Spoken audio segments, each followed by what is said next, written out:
Assalamualaikum warahmatullahi wabarakatuh. Kami dari kelompok 9 dengan anggota saya Afadun Rohma dan juga rekan saya yakni Mughfiratul Laili. Di sini kita akan mempresentasikan tentang makna dan prosedur negosiasi, koordinasi, dan komunikasi. Langsung saja untuk slide yang pertama, yakni pengertian negosiasi. Nah, menurut Robert Horan, negosiasi itu merupakan suatu proses di mana ada dua pihak yang bertentangan atau yang memiliki kepentingan sama sedang melakukan suatu komunikasi untuk mencapai kesepakatan bersama. Adapun ciri-ciri dari negosiasi adalah yang pertama, melibatkan kedua belah pihak. Yang kedua, adanya tema masalah yang sama yang dilakukan untuk bernegosiasi atau yang digunakan untuk negosiasi. Kemudian yang ketiga adalah saling bekerja sama antara dua pihak, dan yang terakhir adalah adanya tujuan yang sama antara dua pihak tersebut. Lalu pada saat apa negosiasi ini harus dilakukan dan tidak dilakukan? Jadi negosiasi ini dilakukan apabila tidak mempunyai kekuasaan untuk memaksakan suatu hal yang diinginkan. Kemudian terjadinya konflik antara pihak yang mana masing-masing pihak ini tidak mempunyai kekuatan yang cukup untuk menyelesaikan masalah itu sendiri. Yang ketiga, keberhasilan yang dipengaruhi oleh kekuasaan pihak lain, dan yang terakhir adalah tidak mempunyai pilihan yang baik untuk menyelesaikan suatu masalah. Kemudian, negosiasi ini tidak dilakukan apabila kesepakatan bukan termasuk tujuan yang utama yang ingin dicapai oleh para pihak tersebut. Kemudian yang kedua adalah salah satu atau kedua pihak itu merugikan atau menghancurkan pihak yang lainnya.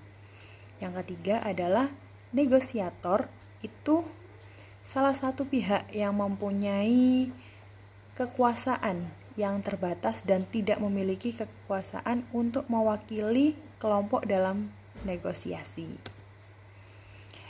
Selanjutnya adalah prosedur negosiasi. Yang pertama ada eksplorasi. Eksplorasi ini adalah menemukan suatu masalah yang mana bisa dilakukan dengan cara menganalisis atau mengidentifikasi suatu masalah tersebut dan secara rinci serta menarik kesimpulan dan juga memberikan solusi. Kemudian yang kedua adalah tawar-menawar. Nah, tawar-menawar ini adalah proses terjadinya perundingan dalam negosiasi untuk mencapai kesepakatan kedua belah pihak. Yang ketiga adalah legalisasi. Pada tahap ini adalah tahap akhir, yakni hasil dari kesepakatan negosiasi antara dua pihak tersebut. Biasanya tercantum secara tertulis dalam sebuah dokumen kesepakatan atau yang sering disebut juga dengan nota kesepakatan. Selanjutnya adalah negosiasi ini dibagi menjadi dua model. Yang pertama adalah negosiasi distributif, yakni lebih menekankan pada prinsip kalah dan menang oleh kedua pihak dan tidak memperdulikan kepentingan, kepuasan, atau bahkan mengorbankan orang lain. Dan ini biasanya ada dalam orientasi hubungan dalam jangka waktu yang pendek. Kemudian yang kedua adalah negosiasi integratif kooperatif, yakni yang lebih mengedepankan prinsip menang dan menang antara kedua belah pihak dan lebih mementingkan kepuasan orang lain serta berorientasi dalam waktu yang panjang. Kemudian strategi negosiasi ada 4. Yang pertama adalah win-win atau menang-menang, yang kedua win-lose atau menang-kalah, yang ketiga adalah lose-lose atau kalah-kalah, dan yang terakhir adalah lose-win atau kalah-menang. Strategi menang-menang ini dipilih apabila pihak yang berselisih itu ingin menyelesaikan masalah dengan cara saling menguntungkan antara kedua belah pihak. Kemudian yang menang kalah ini dipilih apabila salah satu pihak ini ingin mendapatkan hasil yang sebesar-besarnya dari penyelesaian masalah yang diambil. Kemudian yang ketiga adalah kalah-kalah. Strategi ini biasanya sebagai dampak dari kegagalan pemilihan strategi. Kemudian yang terakhir adalah kalah menang. Strategi ini dipilih apabila salah satu dari pihak itu sengaja untuk mengalah dan mendapatkan manfaat dengan kekalahan mereka. Terima kasih dari saya. Untuk selanjutnya, koordinasi dan komunikasi akan disampaikan oleh rekan saya yakni Maufirotul Laili. Selanjutnya yaitu pengertian koordinasi. Koordinasi berasal dari bahasa Latin yang terdiri dari dua kata, yaitu kata cum dan ordinir. Cum artinya berbeda-beda dan ordinir artinya penyusunan atau penempatan sesuatu yang pada seharusnya. Sedangkan koordinasi dalam bahasa Inggris yaitu coordination. Menurut Kamus Besar Bahasa Indonesia atau KBBI, koordinasi memiliki arti sebagai sesuatu atau perihal yang mengatur suatu organisasi atau kegiatan sehingga peraturan dan tindakan yang akan dilakukan tidak terjadi saling bertentangan dan salah pemahaman. Koordinasi sendiri menurut para ahli juga berbeda-beda pengertiannya. Yang pertama yaitu dari Terry. Menurutnya, koordinasi adalah suatu usaha yang sinkron dan teratur untuk menyediakan jumlah dan waktu yang tepat dan mengarahkan pelaksanaan untuk menghasilkan suatu tindakan yang seragam dan harmonis pada sasaran yang telah ditentukan. Sedangkan menurut Bridge, koordinasi adalah mengimbangi atau menggerakkan tim atau kelompok dengan memberikan lokasi pekerjaan yang cocok dengan masing-masing dan menjaga agar kegiatan itu dilaksanakan dengan selaras dan semestinya.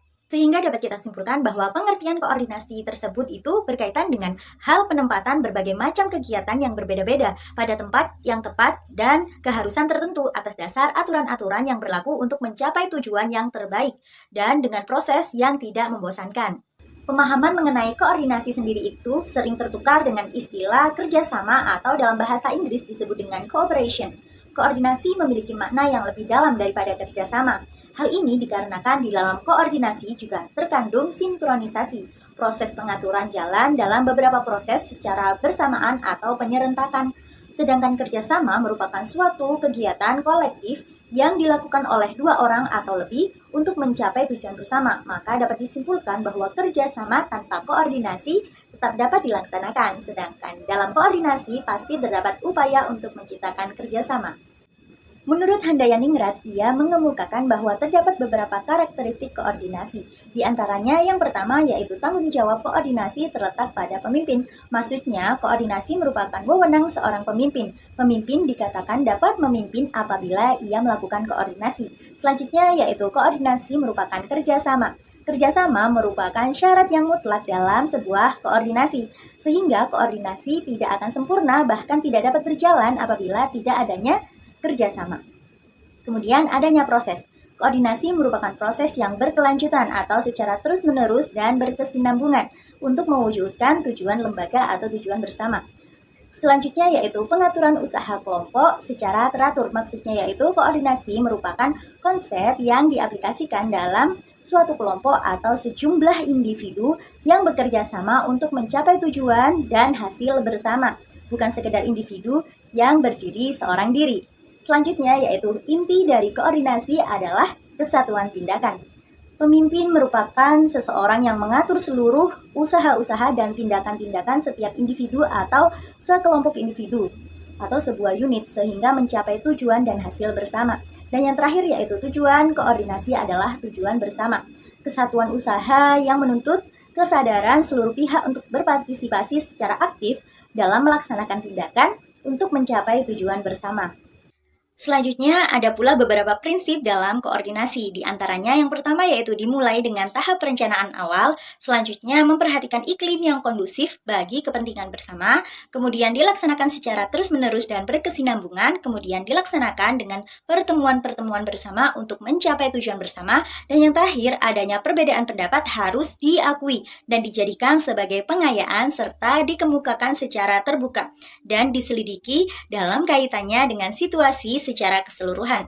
Selain adanya karakteristik dan prinsip koordinasi, ada pula 3 sifat koordinasi. Yang pertama yaitu dinamis, yang kedua pandangan menyeluruh dalam kerangka mencapai tujuan, dan yang ketiga meninjau suatu pekerjaan secara keseluruhan.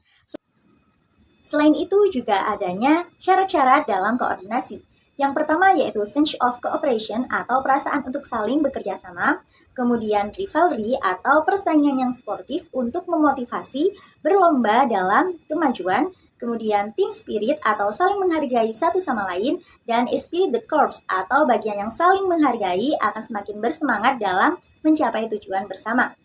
Maka dengan demikian, koordinasi membawa banyak manfaat, di antaranya menghindarkan dari sifat individual atau terpisah antara atasan dan bawahan, kemudian juga mencegah stratifikasi jabatan, kemudian mengurangi timbulnya perselisihan pendapat, kemudian juga mencegah kemungkinan kesamaan pekerjaan maupun kekosongan pekerjaan, kemudian juga menumbuhkan kesadaran tugas dan tanggung jawab, kemudian menumbuhkan kesadaran para manajer untuk saling memberitahu masalah yang dihadapi bersama dan bekerja sama untuk memecahkannya, dan memberikan jaminan mengenai kesatuan langkah antara atasan dan bawahan.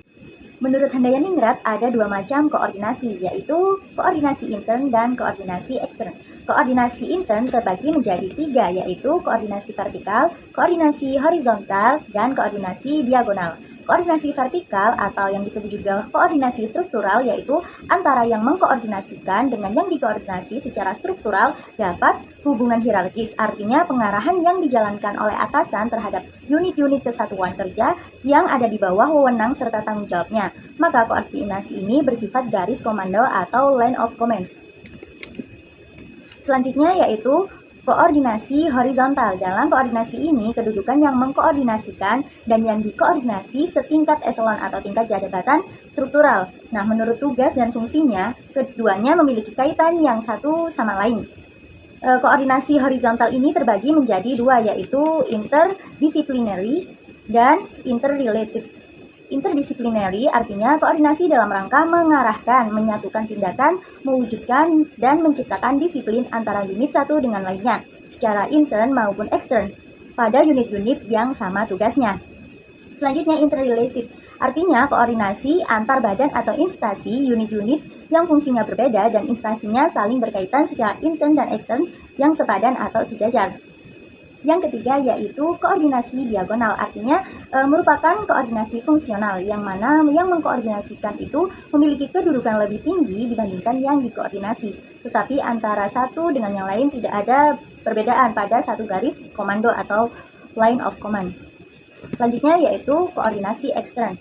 Koordinasi ini termasuk koordinasi yang bersifat fungsional yang hanya bersifat horizontal dan diagonal. Menurut Siagian, koordinasi ekstern ini terbagi menjadi tiga, yaitu koordinasi menjadi atasan dengan bawahan yang disebut dengan koordinasi vertikal, kemudian koordinasi di antara sesama pejabat yang setingkat dalam suatu instansi disebut koordinasi horizontal, dan koordinasi antar instansi dan setiap instansi memiliki tugas dan fungsi dalam suatu bidang tertentu disebut koordinasi fungsional. Nah, berikut adalah cara-cara melaksanakan koordinasi. Menurut Surtato, ada 11 cara dalam melaksanakan koordinasi. Yang pertama yaitu mengadakan pertemuan informal dengan para pejabat, kemudian mengadakan pertemuan formal dengan antar pejabat, kemudian membuat edaran berrantai kepada para pejabat yang diperlukan, kemudian membuat penyebaran kartu pada para pejabat yang diperlukan, kemudian mengangkat koordinator, kemudian membuat buku pedoman lembaga, buku pedoman tata kerja, dan buku pedoman kumpulan peraturan. Selanjutnya yaitu berhubungan melalui alat penghubung seperti telepon atau handphone. Selanjutnya membuat tanda-tanda, kemudian membuat kode, dan yang terakhir yaitu bernyanyi bersama untuk membangkitkan semangat dan bentuk sebagai solidaritas serta persatuan antar pejabat. Selanjutnya yaitu pengertian komunikasi. Menurut Stoner dan Wankel, komunikasi diartikan sebagai proses yang mana orang-orang berusaha untuk memberikan pengertian melalui penyampaian pesan-pesan berupa lambang. Nah, komunikasi itu sendiri merupakan cara manusia berhubungan yang melibatkan pengertian atau maksud dengan syarat mereka perlu setuju dengan definisi atau istilah-istilah yang digunakan berdasarkan sesuatu simbolik serta isyarat seperti huruf, nomor, dan perkataan yang melambangkan atau menyerupai ide-ide yang dapat menyampaikan maksud. Jadi, komunikasi adalah sebuah proses atau jalan pertukaran informasi oleh dua orang ataupun lebih dengan menggunakan isyarat, simbol-simbol, atau dengan cara yang lainnya, atau dengan cara apapun yang efektif sehingga orang lain dapat menafsirkan apa yang dimaksud oleh orang tersebut dalam penyampaian pesannya.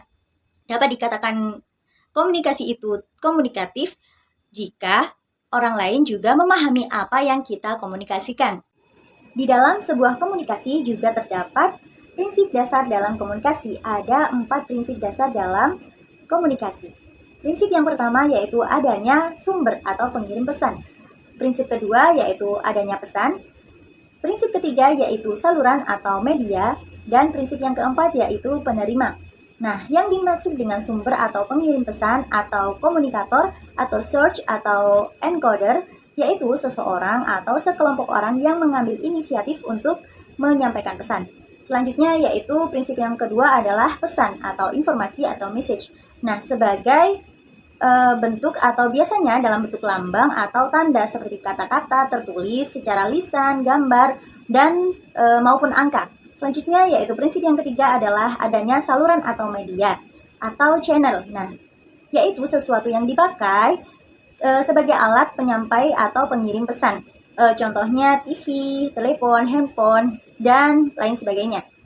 Dan prinsip yang keempat yaitu adanya penerima atau komunikan atau receiver atau decoder, yaitu seseorang atau sekelompok orang yang menjadi sasaran penerima pesan tersebut.